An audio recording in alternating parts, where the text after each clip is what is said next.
حضرات گرامی، جیسا کہ میں نے پہلے عرض کیا ہے کہ ہمارا پروگرام ہمارا تو یہی تھا کہ 6 to 9، لیکن آپ دیکھ رہے ہیں کہ معاملہ کہاں تک پہنچ چکا ہے۔ ابھی ہمارے نعت خوان حضرات بھی اپنا کلام پیش کر چکے ہیں۔ اصل میں ہر آدمی بڑی محبت سے عقیدت سے کلام پیش کرتا ہے تو مزہ بھی آتا ہے، لطف بھی آتا ہے، لیکن ٹائم جو ہے وہ اپنی جگہ پہ ہے۔ تو میں سمجھتا ہوں کہ کیونکہ ہمارا آج کا جو پروگرام ہے وہ ماشاءاللہ ایک تو ہماری 11ویں شیری کا پروگرام تھا، دوسرا میرے پیر مرشد پیر طریقہ رہبر شریعت حضرت سیدنا غلام الدین بابو جی رحمۃ اللہ آستانہ عالیہ گوڑا شریف، ان کا عرس بھی ہے، ان کے سلسلے میں تو وقت کے دیکھتے ہوئے میں سمجھتا ہوں کہ آپ کی شخصیت کے متعلق کچھ بیان کرنا اتنے وقت میں ناممکن ہے۔ آپ کی شخصیت کے متعلق، آپ کے حالات زندگی کے متعلق بے شمار کتابیں لکھی جا چکی ہیں۔ آپ کے شخصیت کے متعلق بیان کرنا آپ کے سب پہلوؤں پر، سب گوشوں پر اور آپ کی پوری شخصیت پر بیان نہیں ہو سکتا، تو میں عقیدت کے طور پر صرف چند باتیں آپ کی خدمت میں عرض کرنا چاہتا ہوں کہ آپ کی جب ولادت ہوئی تو غوث زمان اعلیٰ حضرت سیدنا پیر بہرام شاہ رحمۃ اللہ کو جب یہ خبر دی گئی تو آپ نے یہ خبر سن کر فرمایا کہ ہر آدمی اولاد نگراں کے ملنے پر، حاصل ہونے پر خوش ہوتا ہے، لیکن میرے لیے خوشی اس بات کی ہے کہ میرے گھر میں ایک اللہ اللہ کرنے والے روح پیدا ہو گئے۔ اور یہ پیشگوئی آپ کی بڑی صحیح تھی، کیونکہ میں نے دیکھا اپنے پیر مرشد کو کہ کبھی بھی ایک لمحہ بھی وہ ذکر سے فارغ نہیں ہوئے۔ اگر کوئی آپ کو کوئی بات ہوتی، کوئی پوچھتا، کوئی یہ بات کرتا تو سر آپ جواب دیتے اور پھر ذکر میں مشغول ہو جاتے۔ آپ کی ہمگیر شخصیت متعلق کچھ کہنا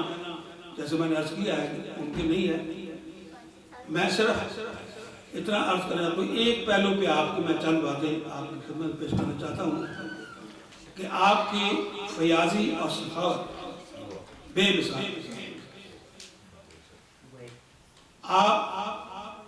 صحیح طور پر جو حدیث رسول پاک صلی اللہ علیہ وسلم کی ہے کہ ایک ہاتھ سے دو ایسے کہ دوسرے ہاتھ کو پتہ نہ چلے، تو آپ نے ساری زندگی اس بات کو ثابت کیا، اور آپ نے نہ صرف پاکستان میں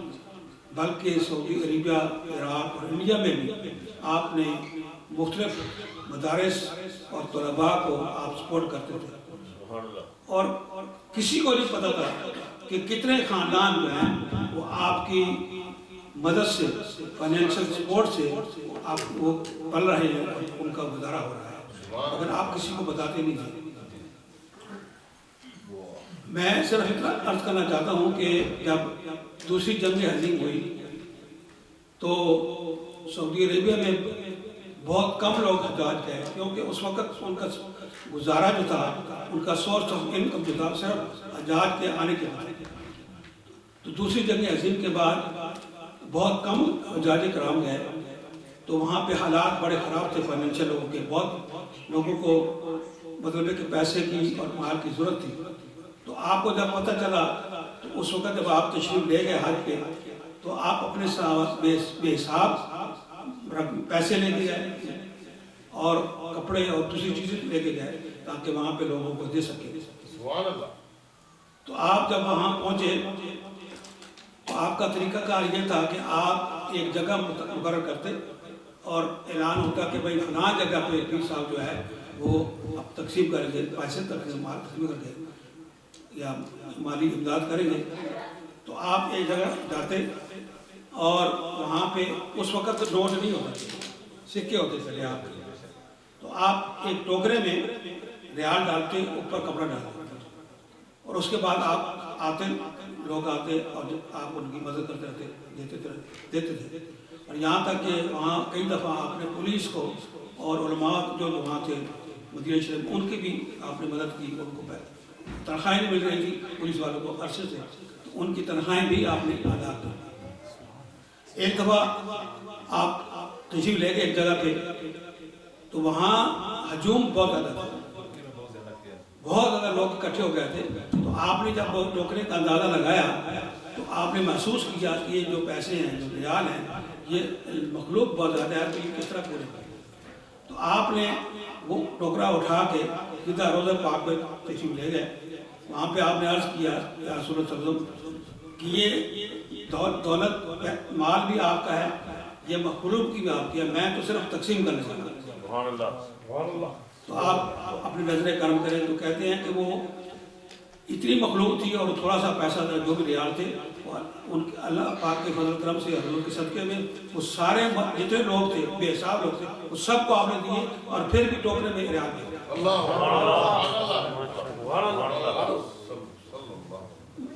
عرض کرنے کا مقصد یہ ہے کہ آپ نے ساری عمر اسی طرح گزاری، اور آپ کی سادگی مشہور تھی۔ جن لوگوں نے آپ کی زیارت کی ہے دیکھیں، صرف بہت سادے کپڑے پہنتے تھے، سادہ لباس، سادی گفتگو اور سادہ زندگی۔ ایک دفعہ مدینہ شریف میں آپ فرما تھے، تو حضرت عطاس احمد عطاس، یہ سید تھے بہت بڑے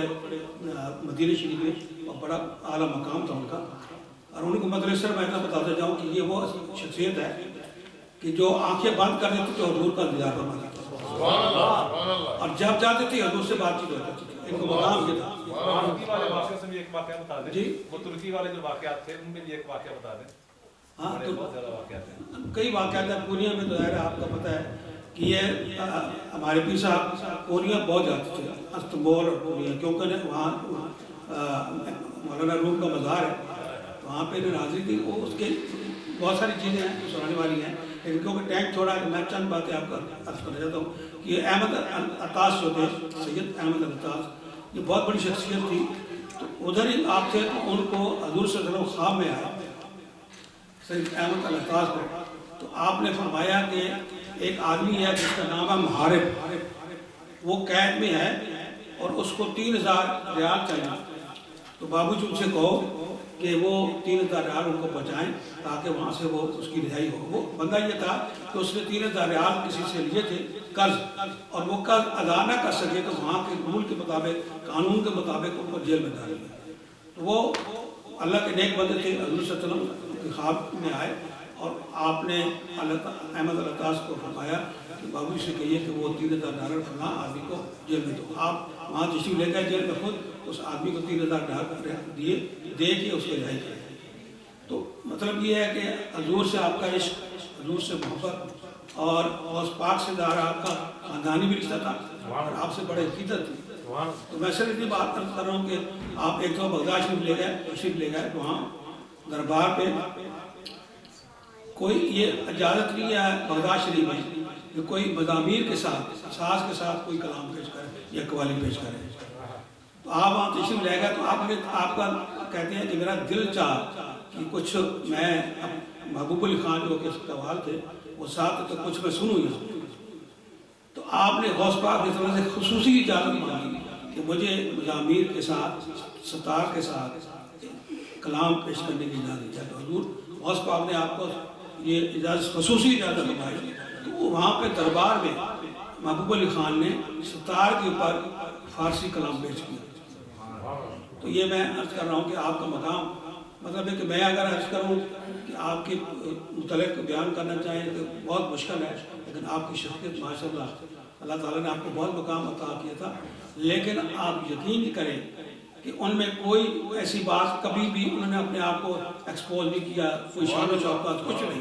بالکل سادہ زندگی آپ نے بسر کی، اور سادہ ہی رہے، اور بالکل لوگوں کے ساتھ محبت، پیار، مطلب ان کا یہ کہنا تھا کہ میرے سامنے ہر آدمی برابر ہے، چاہے وہ بڑا ہو، مطلب کبھی بھی کسی نے محسوس، میں نے خود مطلب دیکھا ہے، میں کئی دفعہ حاضر ہوں خدمت میں، کبھی بھی یہ نہیں ہوا انہوں نے محسوس ہونے دیا کہ کسی بڑے کو انہوں نے بہت زیادہ احترام کیا اور کسی چھوٹے کو انہوں نے احترام نہیں کیا۔ ہر ایک کو برابر کرتے تھے. صدر ایوب خان نے جب یہ الیکشن ہوئے فاطمہ جناح کے اور ان کے آپس میں صدر ایوب کے، تو صدر ایوب نے خصوصی ایک درخواست بھیجی کہ آپ جو ہے میرے لیے کچھ کریں، تو آپ میری سپورٹ کریں. تو ہم نے فرمایا کہ دیکھیں فقیر کا یہ کام نہیں ہے، فقیر کا کام جو ہے یہ سیاست کی چیز نہیں ہے، آپ اپنا کام کریں، ہمیں اپنا کام کرنا. تو کبھی بھی آپ نے کسی چیز کے مطلب اس قسم کا کوئی بات نہیں کسی حکومت کے ساتھ، کسی بڑے افسر کے ساتھ، یا بڑے وزیروں اور مشیروں کے ساتھ کوئی آپ کا واسطہ تعلق، آپ کا تعلق ہمیشہ کبھی سے رہا، ہمیشہ مسکینوں سے رہا. تو ایک دفعہ آپ کے ایک بڑے مرید تھے خاص، تو ان کو ضرورت ہوئی تو آپ نے ان کو قرض دیا. تو وہ اس مریض نے کچھ عرصے کے بعد اس کو محسوس ہوا، اس نے آپ کو بلایا کہ میں آپ کی دعوت کرنا چاہتا ہوں. تو آپ نے ان کی دعوت قبول نہیں کی. تو کسی نے پوچھا کہ بھئی کیوں آپ نے ان کی دعوت قبول نہیں کی؟ آپ نے فرمایا کہ میں نے پڑھا ہے، حضرت امام اعظم رضی اللہ تعالیٰ نے لکھا ہے کہ مقروض کے مکان کے سائے میں بیٹھنا بھی سکون ہے. تو میں یہ نہیں گوارا کرتا کہ جس آدمی کو میں نے کر دیا ہے میں اس کی دعوت کروں، یہ ہو نہیں سکتا. بہرحال وقت کافی زیادہ ہو چکا ہے، تو میں اپنی عقیدت اور محبت جس قدر بیان کروں کچھ نہیں ہے، کیونکہ مجھے جو کچھ ملا ہے اسی در سے ملا ہے. نہ پوچھ ان فرقہ پوشوں کی ارادت ہو تو دیکھ ان کو، نہ پوچھ ان فرقہ پوشوں کی ارادت ہو تو دیکھ ان کو، ید بیضا لیے بیٹھے ہیں اپنی آستینوں میں. تو اگر اجازت ہو تو میں چند اشعار منقبت کے پیش کروں، پھر حضرت ٹائم ہے.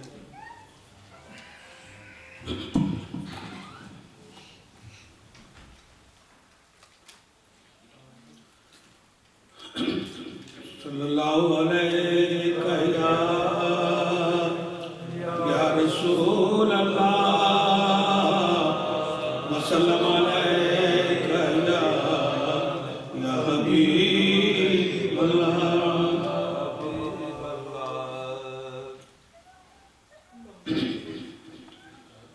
میرا مرشد میرا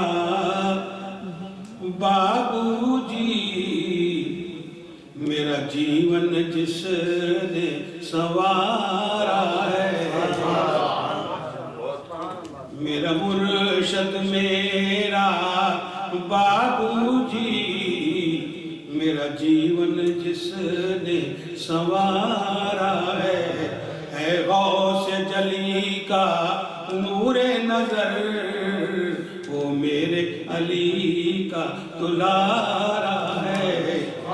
غوث جلی کا نور نظر، وہ میرے علی کا دلارا ہے. رہتی ہے صورت پیش نظر، دیدار کروں میں 8 پہر، دیدار کروں میں 8 پہر. رکھتے ہیں وہ بھی میری خبر، رکھتے ہیں وہ بھی میری خبر. ہر دم جو میرا سہارا ہے. چہرے کی دمک کے کیا کہنے، آنکھوں کی چمک کے کیا کہنے، آنکھوں کی چمک کے کیا کہنے، اس نوری جھلک کے کیا کہنے. اللہ رے کیا ہی نظارہ ہے. ظاہر جو آئے اس در پر، کرے اس پر وہ الفت کی نظر، کرے اس پر وہ الفت کی نظر. کیوں مارا مارا پھرے در در، کیوں مارا مارا پھرے در در. اس در پہ جس کا گزارا ہے اس در پہ جس کا گزارا ہے، صد شکر میں ان کا کہلاؤں، ان جیسا اور کہاں پاؤں، ان جیسا اور کہاں پاؤں، صد شکر ان کا میں کہلاؤں، ان پر ہی واری جاؤں، ان پر ہی واری جاؤں، ان جیسا اور کہاں پاؤں، میں نے ڈھونڈ لیا جگ سارا ہے، ان جیسا اور کہاں پاؤں، میں نے ڈھونڈ لیا جگ سارا ہے، اس ہاتھ میں میرا ہاتھ رہے، مشکل میں ان کا ساتھ رہے، مشکل میں ان کا ساتھ رہے، جب حشر ہو